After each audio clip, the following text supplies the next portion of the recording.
Hola, este es un vídeo para Salud Corpas que me hace esta pregunta por correo electrónico. Dice, ¿qué pruebas concretas se usarían para discriminar entre trastorno del lenguaje y dislexia? Y pone algunos ejemplos. Dice, oraciones, pseudopalabra, morfosintaxis, narrativa, conciencia fonológica, decodificación, fluidez, ortografía.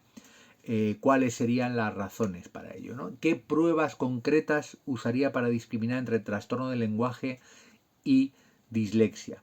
Bueno, lo primero que tengo que decir es que trastorno del lenguaje y dislexia no están en el mismo plano dentro de el proceso de diagnóstico. Trastorno del lenguaje es un diagnóstico etiológico y como tal figura en el DSM-5, por ejemplo, y otros libros de clasificación diagnóstica. Pero dislexia no es un diagnóstico etiológico, sino que es un diagnóstico sindrómico. Es decir, solamente lo que hace es definir un conjunto de signos y síntomas que muestra el individuo. El diagnóstico, vamos a decir, etiológico que corresponde a la dislexia lo solemos llamar con terminología DSM, trastorno específico del aprendizaje con dificultades en la lectura. Por tanto, para que la pregunta estuviera 100% formulada correctamente, tendría que ser algo así como qué pruebas usaríamos para diferenciar entre trastorno del lenguaje y trastorno específico del aprendizaje con dificultades en la lectura, porque en ese caso los dos diagnósticos están a nivel de diagnóstico etiológico. Esa es la primera cuestión. La segunda cuestión es que la pregunta se responde sola. La dislexia no tiene nada que ver con el trastorno del lenguaje, hombre, tiene relación como puede tenerlo con la amnesia o con la, yo qué sé, o con cualquier otro sindrómico cognitivo, ¿no? Cuadro sindrómico cognitivo. En principio, cuando decimos trastorno del lenguaje, nos estamos limitando a el trastorno del lenguaje oral, expresivo o comprensivo, pero a un trastorno del lenguaje hablado, tanto en la expresión como en la recepción. Mientras que cuando decimos dislexia o trastorno específico del aprendizaje con dificultades en la lectura, nos estamos refiriendo a la lectura, que no tiene nada que ver con hablar o comprender el lenguaje oral. Guardan una relación, vamos a decir, estadística, porque existen chavales que pueden tener dificultades simultáneas en ambos espectros, por supuesto, pero siempre habrá un único diagnóstico etiológico que es el diagnóstico correcto. Es decir, nunca, o no deberíamos nunca, simultanear dos diagnósticos etiológicos a la misma persona, mientras que sí podemos simultanear varios diagnósticos sindrómicos. Sobre esto hay algún vídeo en el canal. Si alguien tiene alguna duda o quiere profundizar, pues que me formule las preguntas que quiera al respecto. ¿Por qué digo que la pregunta se responde sola? Pues porque para evaluar el lenguaje oral tengo que usar pruebas de lenguaje oral, tanto para hacerle al individuo, al sujeto, que produzca lenguaje y yo valorar la calidad del mismo, como yo producir lenguaje y valorar la comprensión del mismo. Y para valorar la lectura, pues lo que tengo que hacer es pruebas de lectura. Es decir, ¿qué pruebas usaría para discriminar? Pues que para el lenguaje tengo que usar pruebas de lenguaje. Y para la lectura, pruebas de lectura. Por tanto, las pruebas son completamente diferentes. Es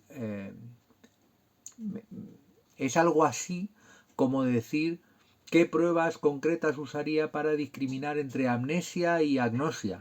Pues hombre, para amnesia las de memoria y para agnosia las de percepción.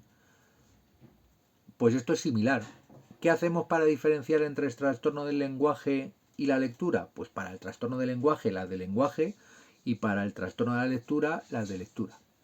Y aquí viene otra reflexión que hice en algún vídeo también hace tiempo y que me gustaría volver a repetir. La dislexia como diagnóstico sindrómico es específico para el trastorno de la lectura, es decir, solamente hace referencia a un trastorno lector que puede manifestarse en diferentes niveles, a nivel más perceptivo, a nivel, por ejemplo, silábico, a un nivel léxico, puede ser a un nivel más comprensivo, general, de tipo pragmático, semántico, pero se refiere exclusivamente a un trastorno de la lectura.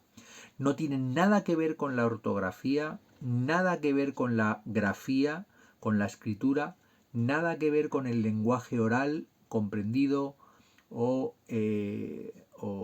producido, y nada que ver con la confusión derecha-izquierda, ni con la digitoagnosia, ni con es que no sé leer los mapas. Es decir, la dislexia no tiene nada que ver con ser zurdo diestro, no tiene nada que ver con leer los mapas, o no tiene nada que ver con nada que no sea exclusivamente la lectura. Es lo que significa dislexia, dificultades con las palabras escritas. Porque si uno pone dislexia en Google Imágenes, le salen ahí un listado de portadas de libros de supuestos expertos que saben un montón sobre la dislexia, en los que aparece una letra rotada. Si el niño rota una letra al escribir, no tiene dislexia, tiene disgrafía, que es otro síndrome diferente. Y por tanto, tengo que diagnosticarlo en el listado de diagnósticos sindrómicos como un diagnóstico independiente al de dislexia. Si tiene dislexia es porque tiene un trastorno de la comprensión lectora. Y si tiene disgrafía, un trastorno de la producción escrita. No tienen nada que ver. Si tenemos un individuo que simultáneamente presenta un trastorno del lenguaje y un trastorno relacionado con la lectura, entonces tengo que listar el diagnóstico o el conjunto de diagnósticos sindrómicos que tiene. Pues le pasa esto, le pasa esto, le pasa esto, le pasa esto. Es decir, un listado de sindrómicos, de síndromes. Pero luego solo puedo diagnosticar un diagnóstico etiológico. A ese niño solo le puede pasar una cosa simultáneamente cada vez. Por tanto, tengo que decidir en el plano del proceso de diagnóstico cuál es la jerarquía, cuál es el que predomina dentro de las dificultades. Porque claro, vamos a poner un ejemplo, no quiero hacer muy extenso el vídeo, pero es muy interesante toda esta reflexión a la que me ha llevado la pregunta. Imaginamos un caso de un niño que tiene un trastorno por déficit de atención. Desde un punto de vista etiológico el diagnóstico es claro, pero simultáneamente presenta dislexia. Claro, simultáneamente presenta dislexia en lo sindrómico. Es decir, cuando yo hago el listado sindrómico de ese niño, digo que tiene inatenciones, impulsividad, desinhibición de automatismos, puede tener pues, cierta inflexibilidad cognitiva, un trastorno de la memoria de trabajo, y luego además tiene dificultades en la comprensión lectora, lectura no comprensiva. Vale, si ese es mi listado sindrómico y yo voy a diagnosticar trastorno por déficit de atención, no puedo diagnosticar simultáneamente trastorno específico del lenguaje con dificultades en la lectura, porque las dificultades en la lectura se explican lo suficientemente bien por el diagnóstico de TDA. Y esto lo pone en el DSM muy clarito. No me estoy inventando nada. Otra cosa es que haya mucha gente que lo haga mal. Tanta gente que lo hace mal que parece que los que lo hacemos bien lo hacemos mal, pero en realidad es al revés. Es sencillo, solamente hay que leerse el DSM y ser escrupuloso cumpliendo las normas que propone.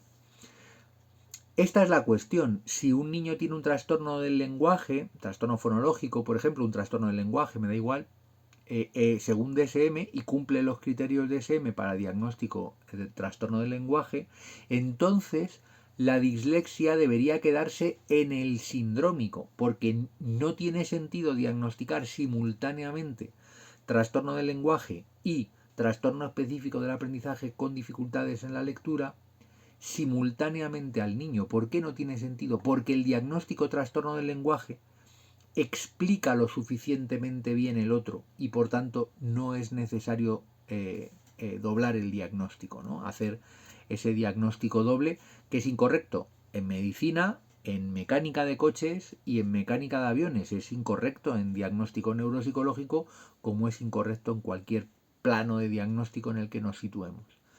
Por tanto, ¿qué pruebas usaría para discriminar entre un problema de lenguaje y un problema de lectura? Pues muy fácil. para las pruebas para el trastorno del lenguaje, pasar pruebas de lenguaje.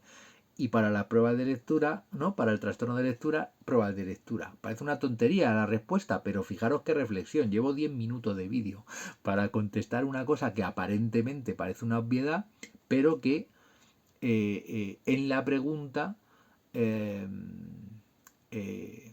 hay mucha chicha ahí para desgranar. Espero que os haya servido para profundizar en esto del diagnóstico. Venga, chao.